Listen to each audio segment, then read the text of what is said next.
Oke, sekarang aku akan jelaskan tentang sistem persamaan diferensial linear dulu. Ini yang awal-awal banget. Nah, sistem persamaan diferensial linear itu apa? Sebelumnya kita tahu sistem itu adalah kumpulan dari sistem itu kumpulan persamaan. Nah, biasanya tujuan dari materi sistem itu adalah nyari solusi. Nah, cari solusi. Terus apa aja yang perlu diketahui? Nah, yang perlu kita ketahui, yang harus kita bisa terlebih dahulu itu cara menulisnya. Oke? Nah, bentuk sistem persamaan diferensial linear itu seperti ini. Ya. Nah, ini tuh bisa ditulis ulang gimana? Kan bisa ditulis dalam bentuk matriks ya.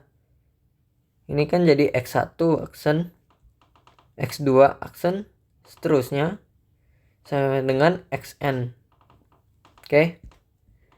Ini sorry. Nah, ini sama dengan apa? Kita bisa memisahkan antara koefisien dengan variabelnya. Seperti yang ini dan yang ini seterusnya ya.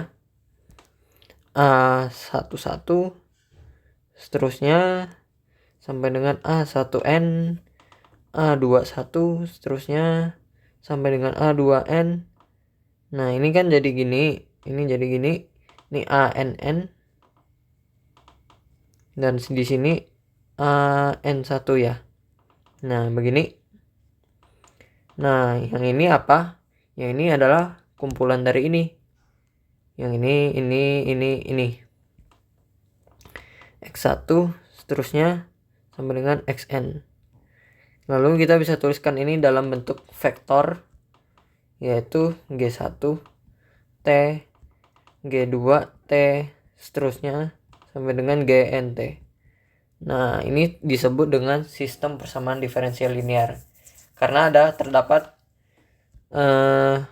ini misalnya persamaan diferensial linear yang pertama, ini persamaan diferensial linear yang kedua, dan seterusnya.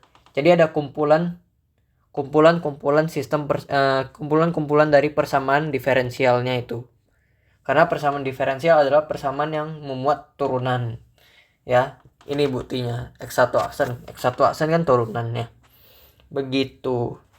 Nah, sekarang kita akan latihan cara menuliskannya.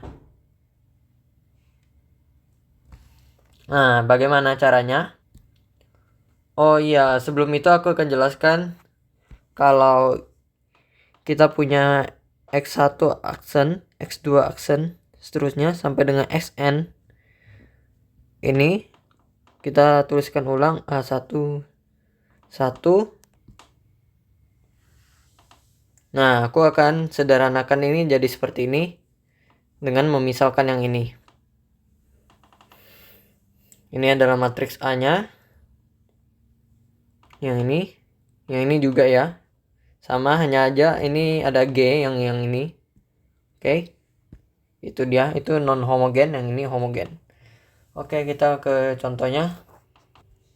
Oke, kita akan masuk ke contoh soal, yaitu tuliskan sistem persamaan diferensial linear homogen berikut dalam bentuk matriks. Oke, kita tahu dx per dt kita tulis biasanya apa?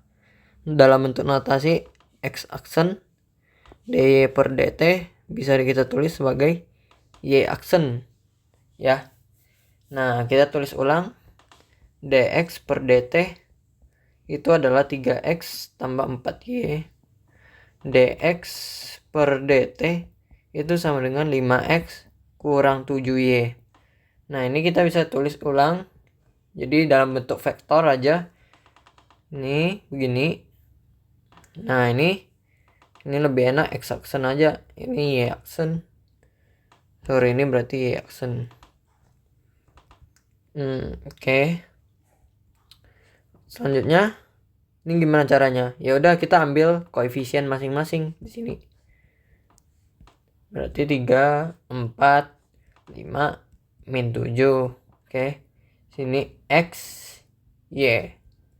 Nah, apakah ini ada tambahan sesuatu yang bukan seperti mereka gitu? Seperti misalkan ada fungsi X kuadrat gitu-gitu. Nah, kalau ada gitu, itu namanya SPD non homogen.